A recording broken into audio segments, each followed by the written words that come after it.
Welcome, everyone, and good evening. Thank you for joining us. My name is Kevin Hampton. I'm the Curator of History at the Wisconsin Veterans Museum, and welcome to the museum's Curator Conversations. It's a virtual program that we started that was meant to really make history approachable in a conversational way, because after all, what is history but stories? Stories that are meant to be told and retold and shared, and that's really the point of history. Often history is seen as a very passive activity. It's something that you study, but in reality, history is the discussion that comes from those studies. And so I welcome our opportunity to chat. For those of you that have joined us before, you know that Chris and I have a tendency to enjoy these programs. We'll feed off of each other, and almost like you're viewing us as if we were in the office and having a conversation about whatever topic comes up that day. But tonight we're actually joined by two very special guests. We're joined by Jeff Kannel, author of our book tonight that we're talking about, which is Make Way for Liberty, Wisconsin African Americans in the Civil War. And we're also joined by Nate Milsap, U.S. Navy veteran, as well as a member of our foundation's board. And with that, Nate, would you give us a few welcoming remarks? Absolutely. Good evening, everyone. Welcome to the Curator event this evening. Very, very happy to be a part of this. I'd like to thank Jeff for such a wonderful text and for joining us this evening as well. And if you've not had the chance to look at Make Way for Liberty, I highly recommend that you pick it up. And I will give the shameless plug. As most of you know, the Wisconsin Veterans Museum Foundation works in partnership with the museum to provide funding for programs such as this, conservation, exhibits, acquisitions of artifacts to add to the collection. So your continued support and donations enables events such as this. And I really look forward to meeting more of you over my time as a member of the board. And with that, I'll say thank you very much. Let's have a good evening of discussion. Excellent. Thank you, Nate.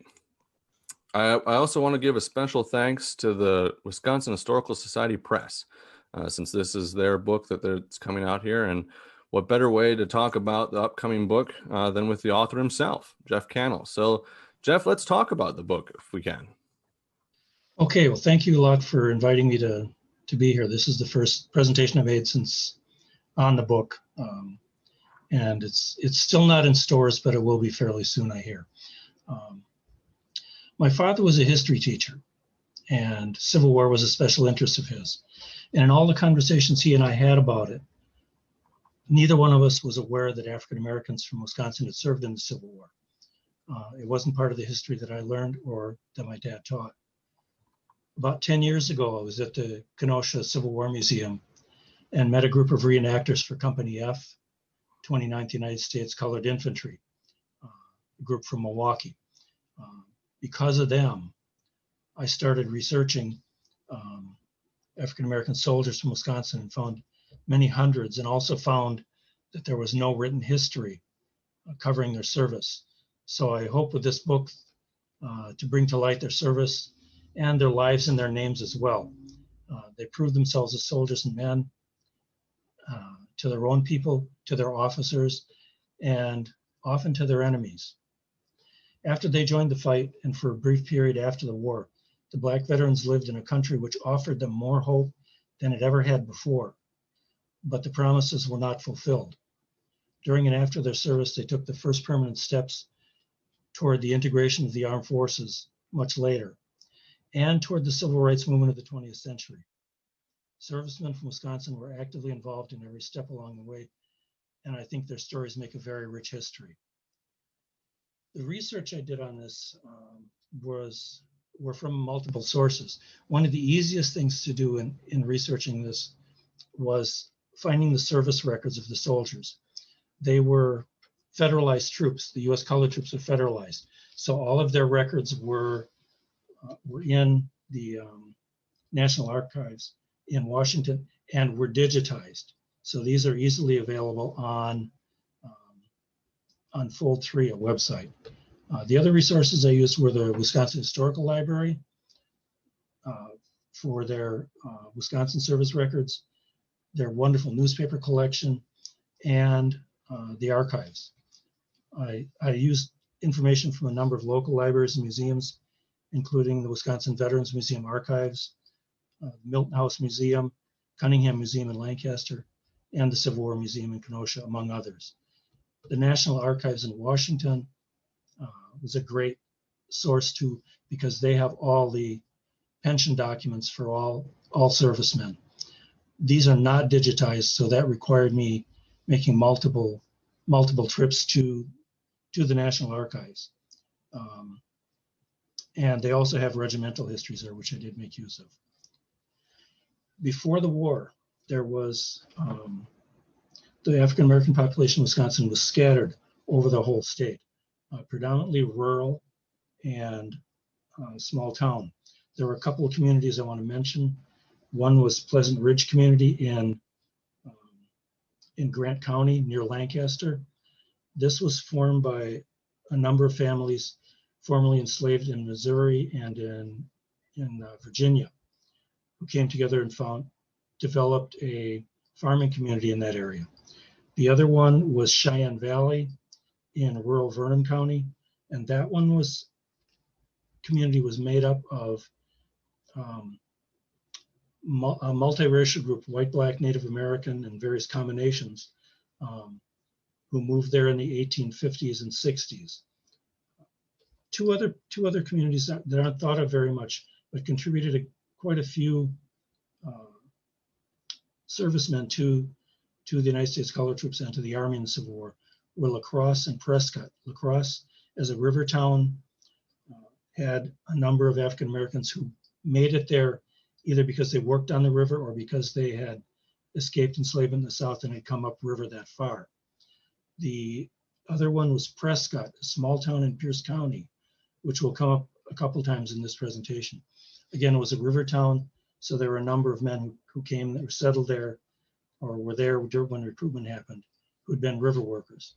And also nearby there was another small farming community, which contributed several soldiers to the war.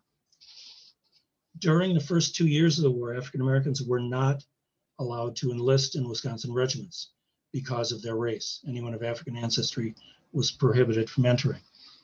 There were, however, a few who did get in because a local recruiter bent the color line a little bit and allowed a few individuals to come in either because they were well known locally and it was a locally recruited regiment, or because no one knew of the soldiers' African ancestry. Later on, 1863, the draft law was changed and African American men were added to the draft rolls. And what happened then was there was about a year of a catch-22 where African American men in Wisconsin could be drafted, but Wisconsin was not recruiting for the U.S. Colored Troops. So what this meant was they could not volunteer. They could not volunteer for the Army, in which case they get a bonus, but they could be drafted, in which case they got no enlistment bonus. So there were a number of men who wrote to the governor or other officials in protest to this because they wanted to volunteer. They didn't want to be drafted. This continued for about a year. There was a time when then men were taken from the draft list and were put into Wisconsin regiments because Wisconsin couldn't put them into U.S. Colored Troops yet because they weren't recruiting for that. So late 1863, Wisconsin started drafting a few soldiers into Wisconsin regiments, a few African American men. And this continued for the rest of the war. Wisconsin finally did start recruiting for the U.S. Colored Troops in 1864, early in the year. It was believed by a lot of the Army hierarchy and politicians that black men would not make good soldiers. So the idea was they would be kept out of combat. And many of the regiments of the U.S. Colored Troops, that was true. There were 2 regiments from Wisconsin, though, that saw a lot of combat. And one of those was the first regiment to take in men from Wisconsin. That was the 68th U.S. Colored Infantry. It took some work to figure out how this happened, but there were 18 men from Wisconsin in this unit who was a Missouri unit of the United States Colored Troops. And these 18 men almost all enlisted in Green Bay within a month of each other in March 1864. I had to put together their service records and their pension records to figure out that they were lumberjacks. And they had just come out of the forest from chopping down trees in the winter in March and April, came to Green Bay, said, oh, look at this. They're letting us into the Army now. So a number of these ex-lumberjacks volunteered, and they ended up becoming part of the 68th United States Colored Infantry. They fought on the Gulf Coast, including the battle to conquer Mobile. The other one, which had a lot of combat experience, was the 29th U.S. Colored Troops. They were a unit that was organized and recruited in Illinois, had a training camp in Quincy, Illinois, right across the river from slaveholding Missouri. So a lot of the men who joined this regiment were formerly enslaved men who escaped, crossed the river, and volunteered. Once they volunteered, they were soldiers. They were no longer slaves. It was automatic at that point. Problem for a lot of them that I won't go into here was that the relatives, family they left behind, suffered consequences for their enlistments. So a lot of the men in these units in the 29th were previously enslaved in Missouri and basically liberated themselves by going across the river and joining the Army. The 29th U.S. Colored Troops fought in the Battle of the Crater near Petersburg, Virginia, in July of 1864. The battle was a fiasco, and I won't go into the details of it now, but in Company F of the 29th, which was known as the Milwaukee Company because almost everyone in the original group was from Wisconsin, and most were credited to Milwaukee. That unit, there were about 125 soldiers in that regiment by the end of the war who come from Wisconsin. 10 of them died in the Battle of the Crater, and many more were wounded in that battle. But they stuck with it. They remained in the siege of Petersburg. They were involved in the conquest of Richmond, Virginia in the spring of 1865. They were part of the army following Lee's army as he tried to escape. And in the words of George Washington Williams, who was a former soldier and African-American historian, the last guns fired at Lee's army at Appomattox were in the hands of Negro soldiers. Some of those hands belonged to men from Wisconsin. They marched all night the previous night to arrive just in time to block Lee's last avenue of escape from Appomattox. So this regiment really was involved heavily in combat in the Civil War and did some big things. Two of the struggles that the African-American soldiers were involved in included Wisconsin men. Louverture Hospital was a segregated hospital in Alexandria, Virginia, where a lot of the casualties from the Crater Battle went for surgery or rehabilitation. What happened when these Black soldiers died is that they were not buried in the Alexandria National Cemetery, which was 2 blocks from the hospital, but they were taken and buried in unmarked graves in a Freedman Cemetery a couple miles away in Alexandria. The soldiers protested this and had a petition drive demanding the right to be buried as soldiers with the white soldiers in the Alexandria Cemetery. One of the leaders of this was Alfred Carroll, and I think we have a picture of him we have his hospital card from his time in the hospital. He was there for several months. He was a sergeant in the company D-29th USCI, and he was one of the people who led this petition drive. One of the other soldiers from Wisconsin who had died at the hospital was buried in the Freedman Cemetery, but after their petition drive won, he was reinterred at the Alexandria Cemetery, so he's buried there. I also want to mention here that there are at least 2 Wisconsin African-American soldiers buried in Arlington National Cemetery. And this all happened around the same time. The Arlington Cemetery opened around the same time that they broke open the Alexandria Cemetery for Black soldiers. The other issue that soldiers fought over was equal pay for Black and white soldiers. When the U.S. Colored Troops was started, the pay for Black soldiers was less than white soldiers plus their uniform expenses were deducted from their pay.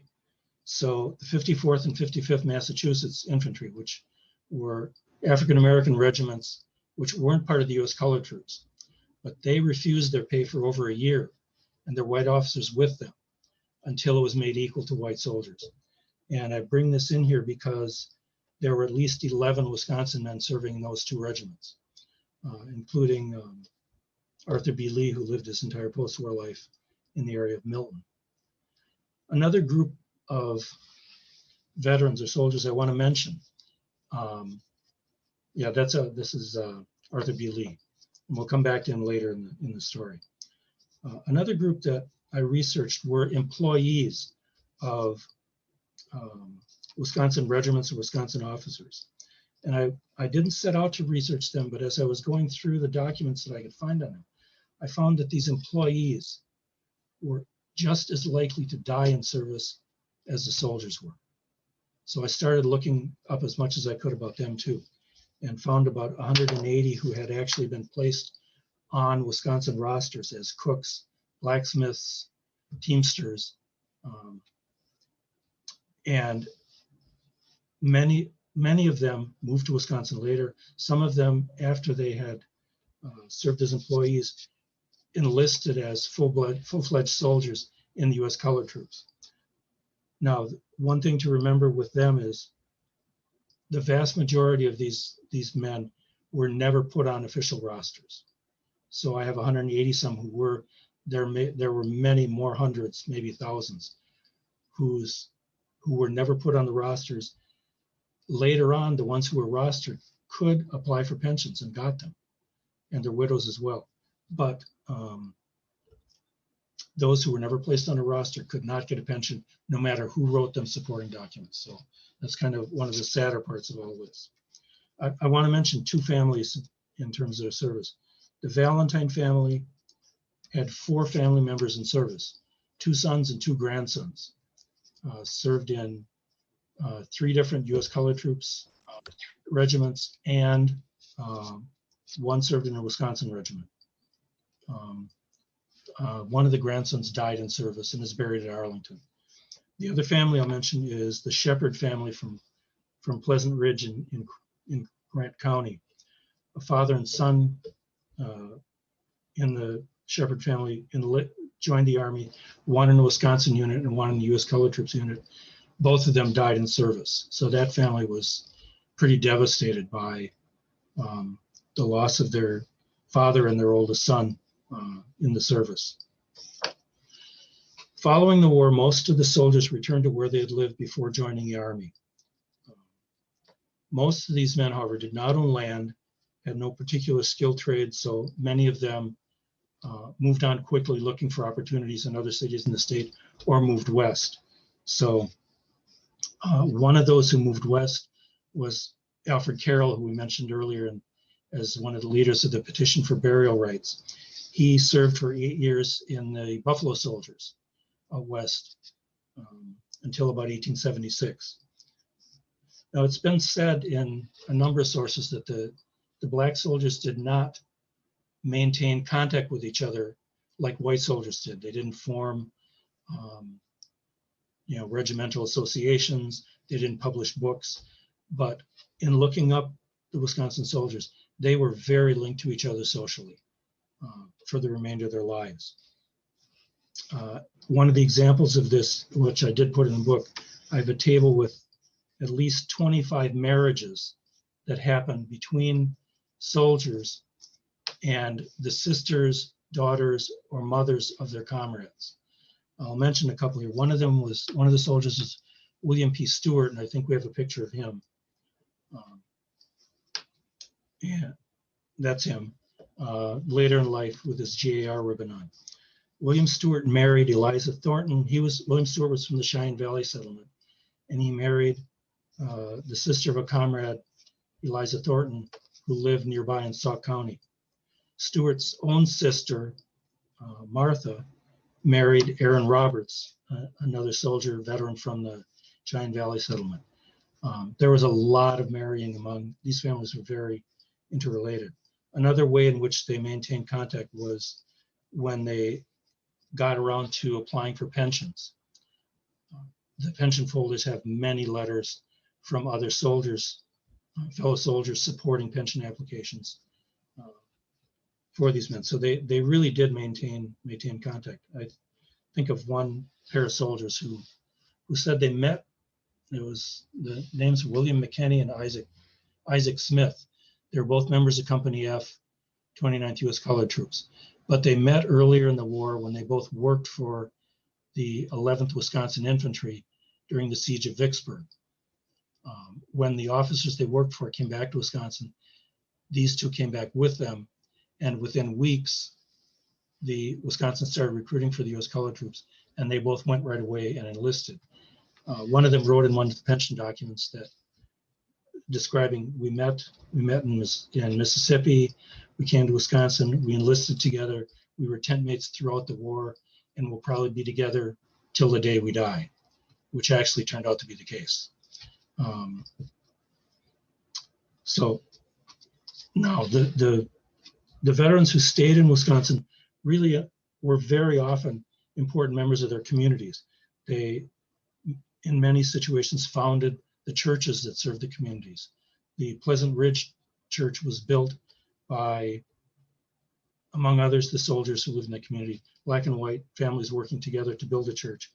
And that church building still stands at Old World, Wisconsin, in their African-American settlement, that same building that was put together by the hands of black and white veterans and non-veterans in the Pleasant Ridge settlement. The Fond du Lac, there was a church with a lot of involvement of the veterans and their children. There are several congregations in the state that owe their birth to the Civil War veterans that are still existent, and one in Delavan, one in Racine, and one in Milwaukee. One of the first things the veterans succeeded in doing was pushing the state to grant voting rights to black men. And once they got them, they used that right. Most of the veterans retained their allegiance to the Republican Party because of Lincoln. But there were some veterans who were active in the Prohibition Party, and several who were among the founding members of the Union Labor Party, which ran a very strong campaign in the late 1880s, and actually elected some members to Congress and elected a black veteran, Peter D. Thomas, to a countywide office in Racine. Now, the veterans who stayed in Wisconsin faced discrimination in their post-war lives, and that got worse the further after the war went. After Reconstruction was overthrown in the South and the Southern states started imposing Jim Crow laws, some similar things happened in Wisconsin as well and in the northern states. Voting rights were preserved, but it became harder to buy property where you wanted. There were more and more public places that would not allow African Americans to enter. So there was a restriction. And probably the biggest one was a constriction of work opportunities. So while industry was booming in Milwaukee, for instance, there were never very many Civil War veterans in the city because the factories were closed to them. They could not get work in the factories. So the late 1800s was a period of increasing discrimination. At the same time, the small town and rural populations were shrinking because of isolation and because their children generally got pretty good educations. In Pleasant Valley, Cheyenne Valley, and some of the rural communities, they were pretty well educated and found no work opportunities or marriage opportunities in those little towns where they lived, unless they were going to be farmers. So many of them moved to the cities and some moved to the south, actually. Several teachers from the Pleasant Ridge community went to the south and taught. There were a couple veterans who were very active in civil rights issues.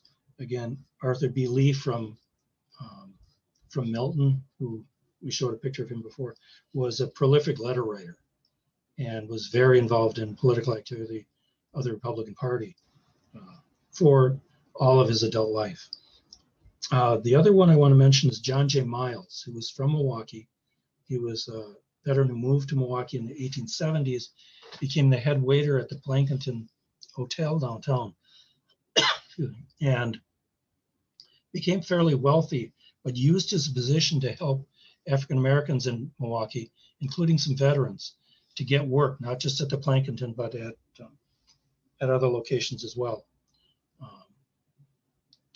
I want to just mention briefly that I've mentioned pensions for the soldiers.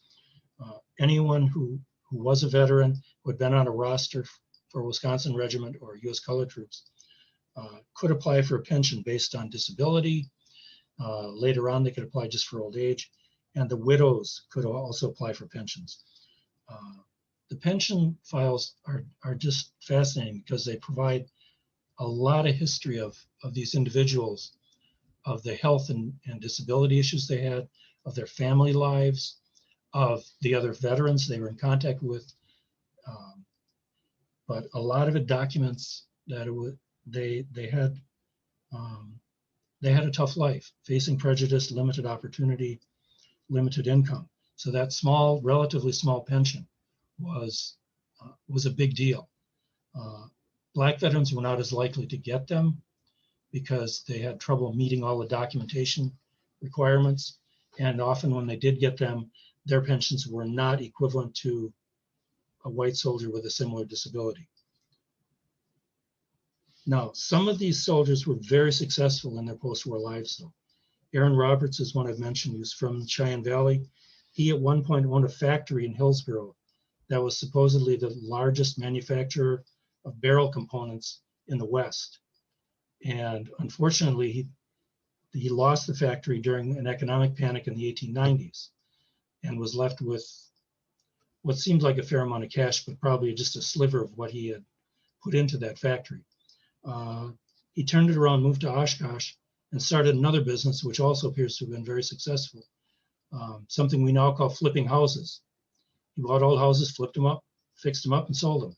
And did that, if you read the Oshkosh Northwestern, there's many weeks when he's got an entry in there for a house purchased or a house sold. He was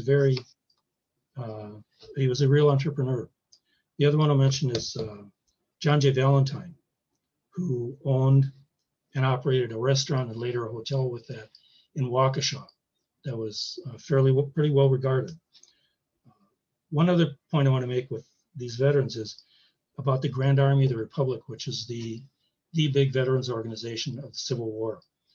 To be a member of that, you had to be an honorably discharged veteran, and your membership had to be approved by a vote of the members of the local GAR post. And I started finding a few Black veterans who were accepted into predominantly white posts in Wisconsin. The further I looked at it, there were actually quite a few who were in the predominantly white posts in Wisconsin. And there was one point where one of the Madison posts has 6 veterans of the U.S. Colored Troops in their post. And remarkably enough, at the same time that employment rights and other rights for African Americans are being eroded and closed off, the GAR never caved in. And the GAR local posts never caved in either. They continued to accept Black members. And three of the African American soldiers were voted in as officers of their predominantly white posts in Wisconsin. It was Aaron Roberts from Hillsboro, Peter Thomas in Racine, and William P. Stewart in Peshtigo. I found that remarkable piece of information, considering that there were so few Black veterans, but they were still accepted and kept in, maintained their membership in the GAR through this. I think I'll stop there and defer at this point to our other speakers and come back later for questions. That's excellent. Thank you very much, Jeff. I appreciate that. As everyone knows, the Wisconsin Veterans Museum, we firmly believe that every veteran is a story, but we also firmly believe that you need to understand the context, understand that why it still matters, and to be able to understand why Wisconsin was there. So with that, I'd like to ask Chris to join us here and tell us a little bit about the context of why, or what does this legacy obviously starts with U.S. Colored Troops, and what does that mean? Why U.S. Colored Troops at the time that they're admitted, of course, to the Union Army as well? Why not from the very beginning? The big reason is, first of all, that was fascinating.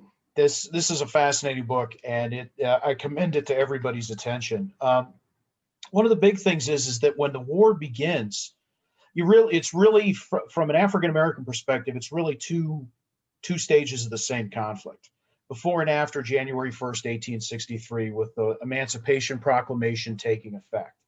Before that time, the legal status of African Americans in the North, but also freed slaves in the South, is up for question. There's the whole contraband decision, contraband of war at the beginning in 1861. There are some local units in Louisiana and South Carolina of Black troops that are recruited among freed slaves in 1862, but it's very informal, and their legal status is very different. It is very unsettled. After the Emancipation Proclamation, not only frees the slaves in the states that are in rebellion at the time, it also opens the door for enlistment into the United States Army as soldiers, and that's the creation of the United States Colored Troops.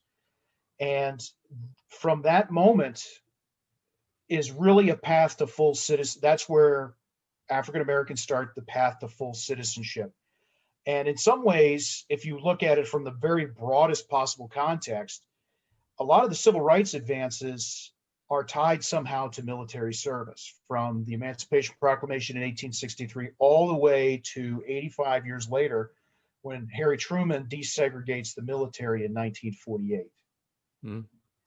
And so this is one of those, if you look at the chain of events that lead from point A to point B and everything in between, the many twists and turns in between. I'm not trying to say it's a linear, easy process by any means, because to be quite frank, after the war, when the Buffalo Soldiers are created in segregated units with white officers, the 24th, 25th Infantry, 9th and 10th U.S. Cavalry, they suffer a lot of the same discriminations that Jeff was talking about the USCTs during the Civil War.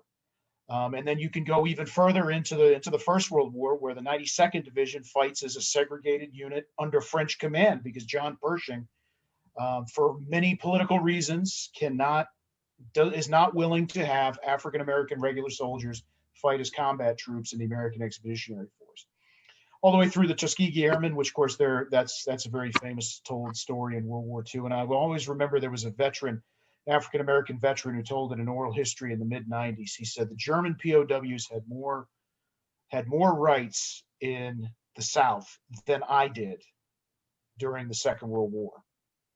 And that's just a fascinating dichotomy. It's a disturbing dichotomy as well, but it illustrates that a lot of what Jeff was talking about remains present well after the guns fall silent in 1865. And I think it's interesting to note the connection still to the Civil War legacy, if you will, even in World War One. I've got a poster here I'm going to share with everyone from our poster collection our archivist put together for us. And you can see even in the propaganda posters that were distributed at the time, hearkening back to that legacy. You see the service member above the mantle with the flag draped across the top of the frame, and who's just as large of a picture there just to the right, but President Lincoln. And it's quite fascinating, even just looking at how the understanding of that legacy 50 years afterwards. And that's something to think about too, is that it's only, if you look at it in 50-year blocks, even, World War One is essentially 50 years after the Civil War. After that, you've got, 50 years later after that you're already into almost Vietnam, Korea. So that legacy is very prominent still. No, I agree. And it's, when you look at it from that temporal perspective, 85 years, we just cited an 85-year period. 85 years ago was 1935. So that puts things in perspective. And it's, again, it's a process. The process starts during the Civil War. And then after the war, of course, with the Civil Rights Amendments, 13th, 14th, 15th Amendments, it continues, and in many ways is still going on. Let's be completely honest with that. Exactly. It's an unfinished process. Yep. And one branch of service, and this might be a misnomer, so correct me if I'm wrong, but one branch of service that wasn't actually initially segregated was the Navy in World War, or in the Civil War, which is a very interesting story in and of itself, and we'll have to talk about that some other time. But that gives me an opportunity actually to segue here to our next guest, our guest here, Nate Milsap, who is a Navy veteran himself. And I'm hoping, Nate, you can tell us a little bit about your experience, obviously serving in an integrated service branch, and the legacy that you see that connection to that legacy. So yes, absolutely. And to those on the call who are still active duty or veterans, thank you for your services. We approach Veterans Day here. So the military's come a long way. And, as some of you know on the call, I am a 1995 graduate of the U.S. Naval Academy at Annapolis. And by far and above, the conditions of African Americans or any minorities in services today is nowhere near the same as it was during the Civil War period, or even World War I to World War II. And I will say though there are some similarities, and so as Jeff was talking, I started jotting down some notes, and he said a couple things which struck me because as I read through the book, I picked up on the same thing. And there's one portion of the book where Jeff discusses the fact that it was almost a promise unfulfilled. So African Americans served in the military, they expected to return home and have some better life. And the picture that you just showed is actually a portrayal of that in ever so many ways. But for African Americans, even in the modern country that we live in today, military service still offers that promise. And it's fulfilled in many ways. I am retired. I am a disabled vet. That was a medical retirement, and the country fulfilled its promise to me. I served. I became ill during my service, and I've had first-class treatment ever since, regardless of where I am in the country. However, when you look at it, we're still, like I said, not so far removed. When I was at the academy, we had our first female brigade commander. And one of my classmates was, I believe, the second or third African-American male brigade commander. But for those of you who are following the news, the Naval Academy just appointed for next semester their first Black female brigade commander. And it's very hard to believe that 25 years after I graduated and saw so many milestone achieving events and appointments then, Midshipman First Class Barber is just now continuing to make history. So it's reflective of the slow nature, I think, of progress in the military in the country. I think about right now, I think the ratio is about 43% of people serving in the military are considered minorities. Yet they rank in near single digits in top leadership. And so a common theme in the book was there had to be white officers above these Black soldiers because the Black soldiers couldn't lead themselves and make effective leaders. And you see that reflection ever so much today, whether it's intentional, historic, legacy, etc. So there's a continued tie to service in the military, that promise to the community. But in many ways, like I said, it is a promise fulfilled. I mean, I got appointed to the Naval Academy, I graduated, and by all means, my life has been forever changed by that opportunity in the most positive of ways, regardless of disability. I'd sign up to serve again. So I find that there's a significant tie there. But Wisconsin also, as a state, offers some things to its veterans currently that other states in our country don't do, namely the education program through the Wisconsin Department of Veterans Affairs. And if you're on the call and you're not aware of that, by all means, research it. It's the absolute top-notch benefit. The Veterans Home, it's unique to Wisconsin. And Jeff and I had a brief chat before the call on this topic. But one of the things we still see in modern Wisconsin is that veteran influx into the state is actually at the retiree level. And the Wisconsin Veterans Home are an influence to that. So I think it's by all means, not the most rosy of stories. Slavery, the reasons for the Civil War, et cetera, aren't. But it's such an accurate and fair portrayal. And it gives credence where it's never been given to the soldiers. So again, Jeff, thank you for such a wonderful text, because you gave history not to a group of people, not to a concept, but to individuals and to what they did for the state, their families, their countries, and everybody who came behind them. So I think this is something that, having been to veterans museums across the country, the Wisconsin Veterans Museum actually does well. Also, just it tells the individual stories, the collections that are there and available to everyone. This book really complements Wisconsin's history in portrayal of its veterans and in caring for their stories.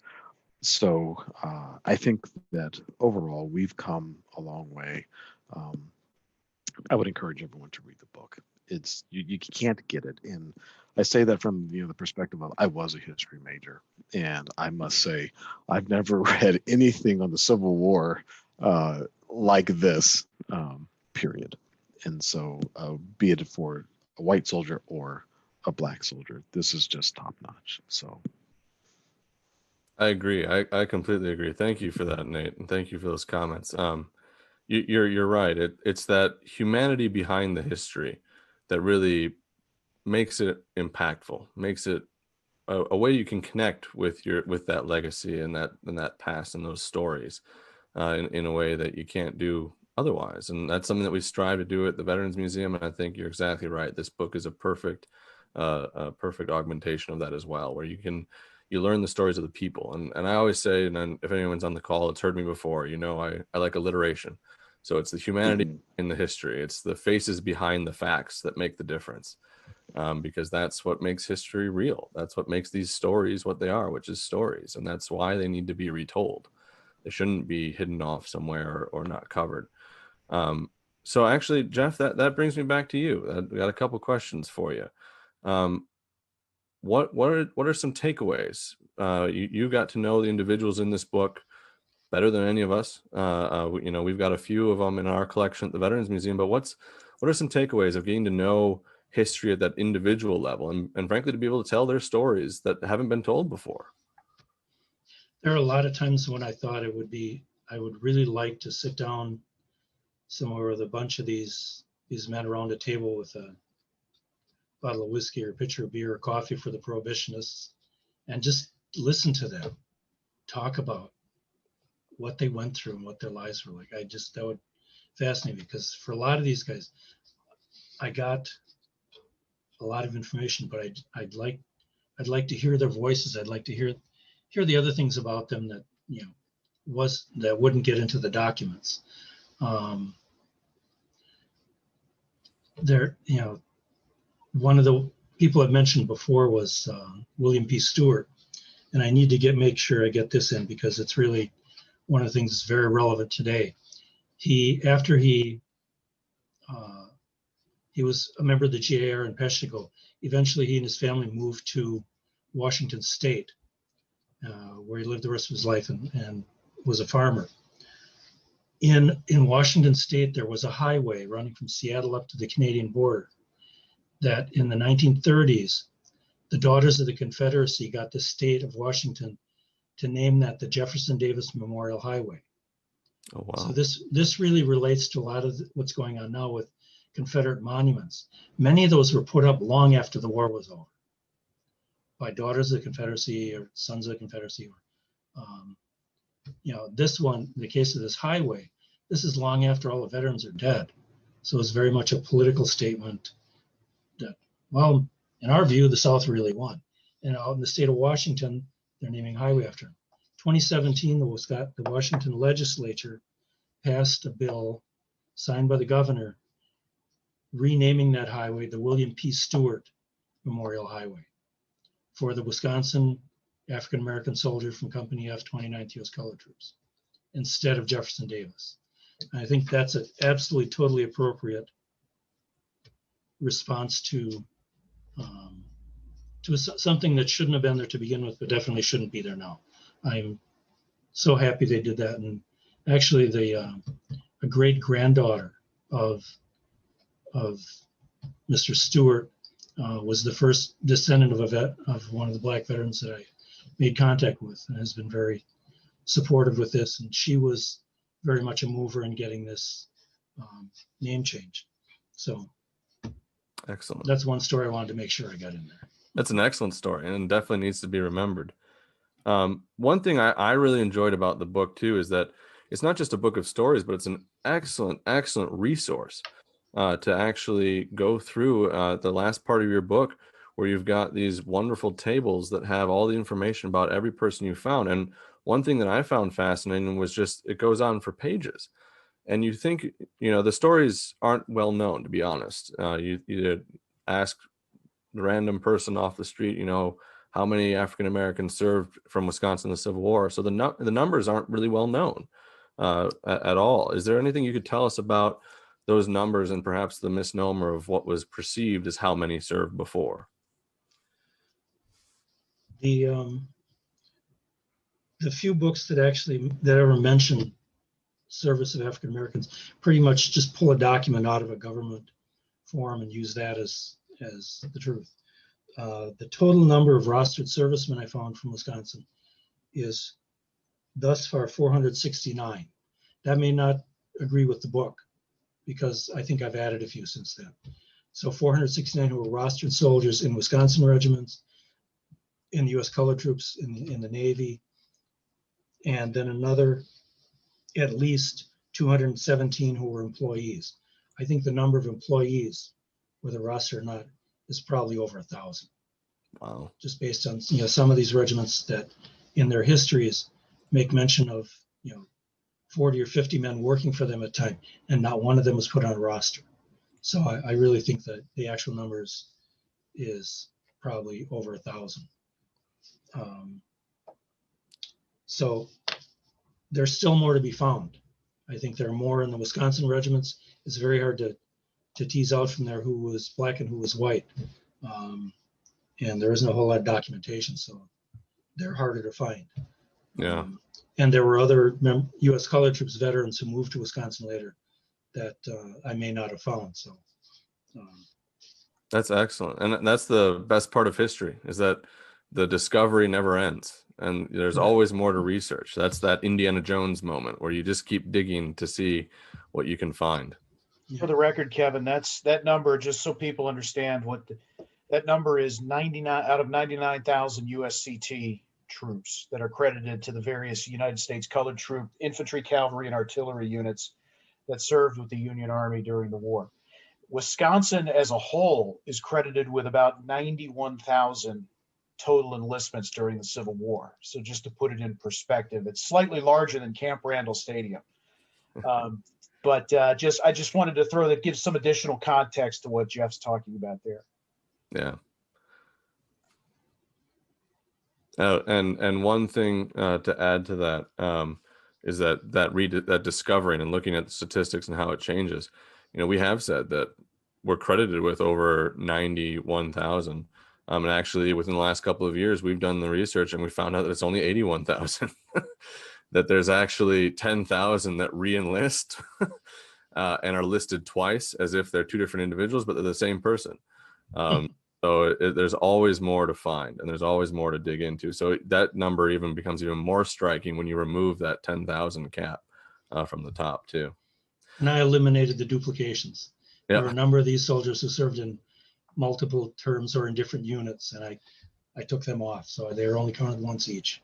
Yep. So it's those unique in entries, if you will. Yeah. Mm-hmm. I know where I'm going for my stats from now on is you, Kevin, and you, Jeff. Well, we've got actually quite a few questions that I'd like to dovetail into from the audience. And Mike Olson, if you're able to bring up those questions for us. We can start with the first one. Were the Black veterans well received by the local GARs? From what I've seen, it appears that they were, especially in looking at the men who were elected officers of these posts. There's a photograph of the Baraboo post, big blow-up picture, and at least 2 of the soldiers in there are African American. I don't know which is which though, but they were part of the picture. They were part of the post, and one of them was an officer. So I think they were accepted in the posts where they were taken in. I don't know. I don't have any information as far as men who may have applied and were rejected. But I think another point to make with the GAR was some of those men who worked as employees but were never put on a roster. So they may have served 2 or 3 years. They carried a weapon during battles, but they weren't on the roster. They were not officially veterans, discharged veterans. They didn't qualify for pensions. But a number of those men were accepted into local GAR posts. The local veterans who knew them accepted them and took them in. So I think that may be an indication that in general, because they were accepted for their service. Yeah. They may have faced more discrimination in the community because of their race, but their service was respected. And I'll just show this one here quick. This one is one of the stories in your book. It's actually from our collection. It's Henry Ashby, Yes. who is one of those cases. And I actually love the way you phrased it in your book. You really get that sense that if you're registered or if you're on the rosters versus if you're not, and the additional hurdles on top of everything else that they had to go through to be accepted as veterans, actually to even look at getting a pension possibly or not, or even being denied for a pension, even though you've sacrificed. I love this photo though of Ashby. You see right there proudly on his chest that GAR medal right there on his jacket. There's an interesting comment in a letter, one of the officers that wrote a letter supporting his pension application, which was denied, wrote him a personal letter that's in his pension file that seems to indicate that his sister worked for the regiment as well, because she died at a site where this regiment had fought. And that's incredible. I can't remember the exact comment, but there are a couple, and I mentioned these in the book. There are a couple of stories in the book about women working with the regiments the Wisconsin men served in. Yeah. All right, Mike, next question. Weren't there several Black settlements in Grant County at this time? Pleasant Ridge is the one I know of, but it wasn't the only place in Grant County where there were Black residents. It was kind of the central focus, but there were Black volunteers from Bloomington. What's the town? Cassville, and a few other towns. So there may have been other people, other families living in those areas. But the big one was the one at Pleasant Ridge. After the war, there were most of the Black veterans from that county came back to Pleasant Ridge, but again, some of them went back to Bloomington or lived in Cassville or Patch Grove. That was another town where there may have been a little settlement too. Yeah. And Boscobel, take it back. Yep. There were a couple of volunteers who enlisted at Boscobel and who went back there after the war. Yep. Next question. Beyond veterans, was it common for Black teachers to move south or move to the South to teach? From what I've come across, I take it back. I was going to say I don't know of any veterans that did that, but I do. There were a couple of Wisconsin veterans who became teachers.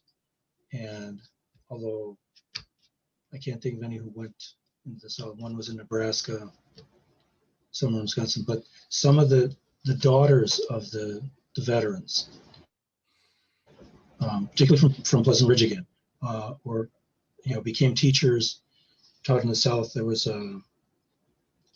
veteran who lived in Evansville, and one of his daughter went to Fisk University, and his son became a teacher in Texas and Oklahoma.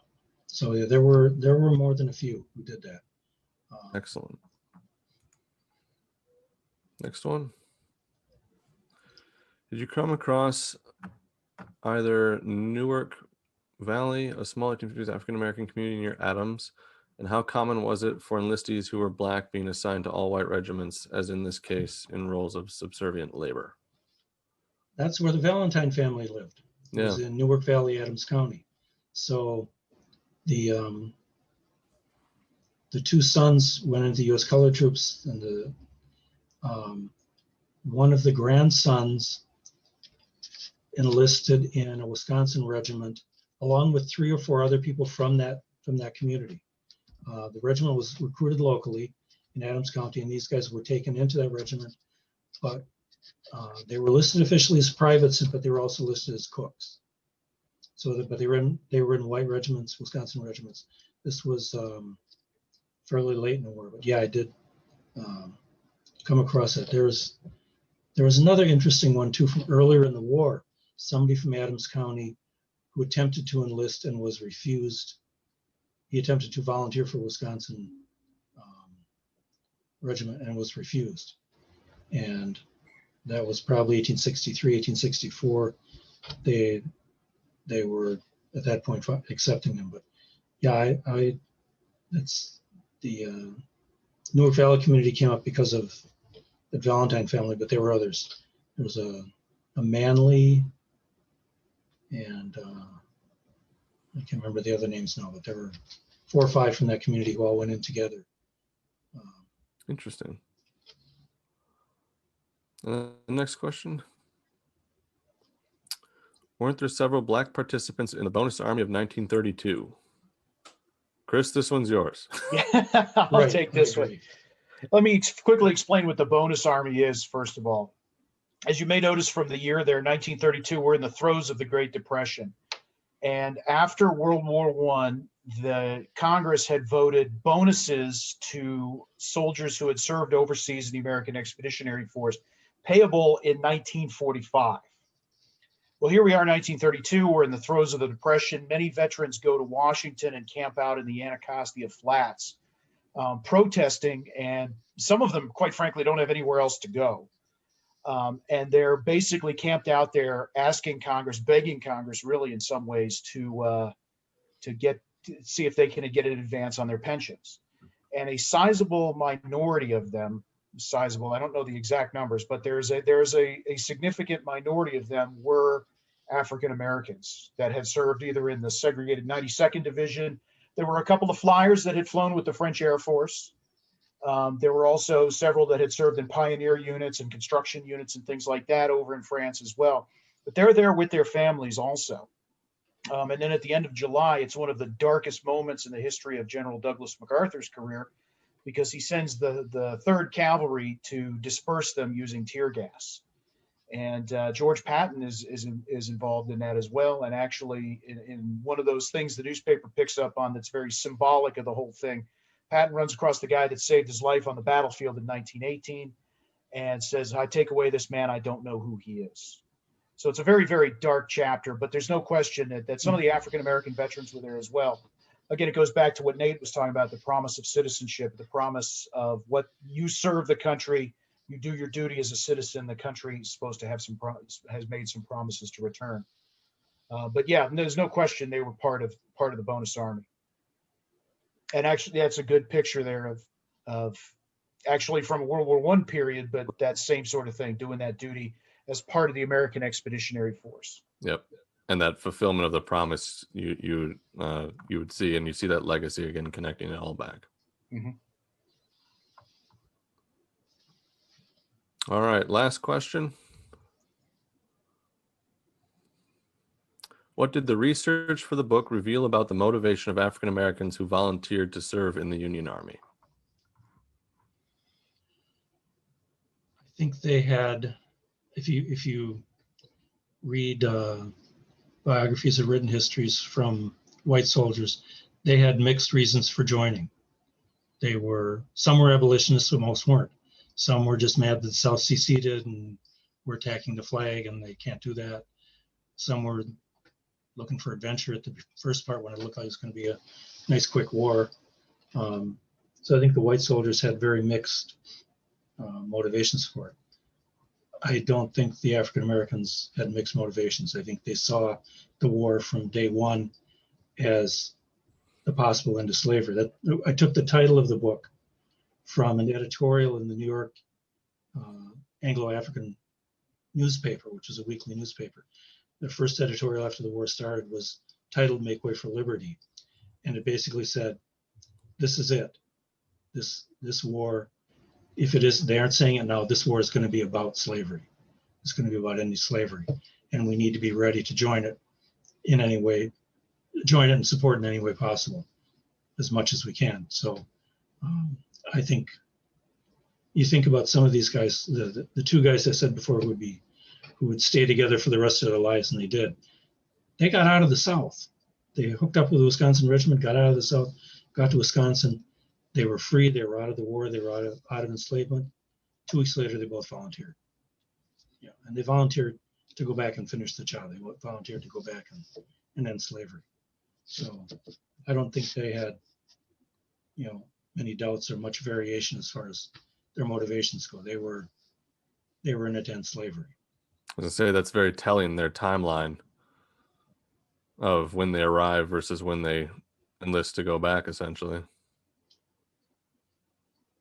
That's true of a lot of there's another guy was in Madison for a while, came back with his Wisconsin and was going to go back and work with them again, but he heard on the way to Chicago that they were recruiting in Chicago for black soldiers to become full-fledged soldiers. So he got off the train, left his Wisconsin unit and joined the U.S. Colored Troops. So. Wow.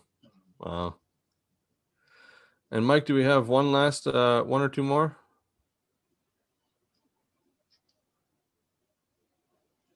Oh, that's a good comment. There we go. I like that. How can we get this book into every middle school in Wisconsin? I'd donate to that.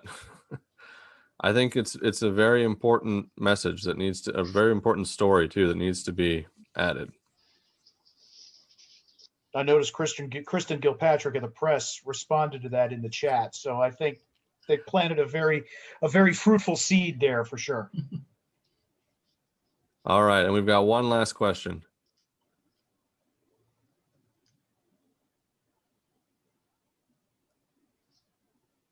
Oh, here we go. Okay, multi-part question.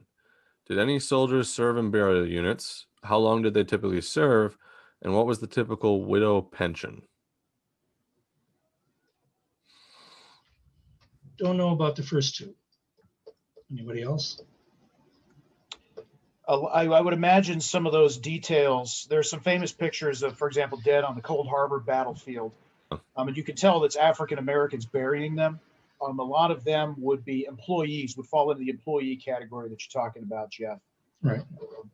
And then for the enlistment papers, by that point, volunteers signed on the dotted line for 3 years of the duration of the war, whichever comes first. So that's what they're signing up for. Administratively, for most of these USCTs, because it's an interesting thing, and this is a whole other talk, Kevin, for a whole other time probably. Administratively, the war ends in 1866. August 20th, 1866 is the administrative end of the war. So for many of these USCTs that sign up in 1864, they get 2 solid years with the colors before they come home and are discharged. And some of them go right back into the Army and join the Buffalo Soldiers. But it's 3 years of the war is the enlistment term. What was the third question on that screen? I think it was what was the widow's pension? What was the typical widow's pension? Widow's depends on the time. Commonly, in the 1890s, it was about $8 a month, which doesn't seem like much. But when you think that what people were paid for domestic work or farm labor, putting together a pension with a small farm you might have might be survivable. If you had grown kids around to help out with, it was a difference between survival and not. So you didn't live well in it, but putting that together with some other things allowed them to stay independent. Exactly. Well, excellent. I want to thank each and every one of you for joining us today, and thank our audience for joining us. I guess a shameless plug. You can be sure and pick up a copy of the upcoming book. It's available for pre-order on our website, our web store for the Wisconsin Veterans Museum. As you've heard all of us say, it's an excellent resource. It's an excellent resource, not just for the facts, but for the stories. And that's what we're all about here at the Wisconsin Veterans Museum. So again, thank you, Jeff, and thank you, Nate, immensely for your contributions. And thank you to the press for partnering with us. All of our programs are recorded and available after the fact. In fact, I think this program will probably be available on YouTube, our YouTube channel here in a few days. So feel free to go back and see any of our previous programs that we've had before, or join us for upcoming new live ones. Actually, we have quite a few coming up, especially tomorrow with Virtual Veterans Day. Please visit wisvetsveteransday.com and see what we're doing for our virtual Veterans Day commemorations, as well as join us for events next week. We've got Trivia Night coming up. That'll be a live virtual event. We've got Mess Night just after that, and Movie Night towards the last Friday of the month. And of course, another Curator Conversations with Chris and I talking about Vietnam on the 30th of the month. And also you can learn about more personal stories, because that's again what we're talking about here, through our cemetery tours. And our cemetery tours really hope we try to exemplify that idea of that humanity behind the history, which Jeff did so great with his book, and which I hope each and every one of you can appreciate in your day-to-day study of history as well. And like I said, history is not passive, history is active. So go out there and research something. Thank you all for joining us, and take care.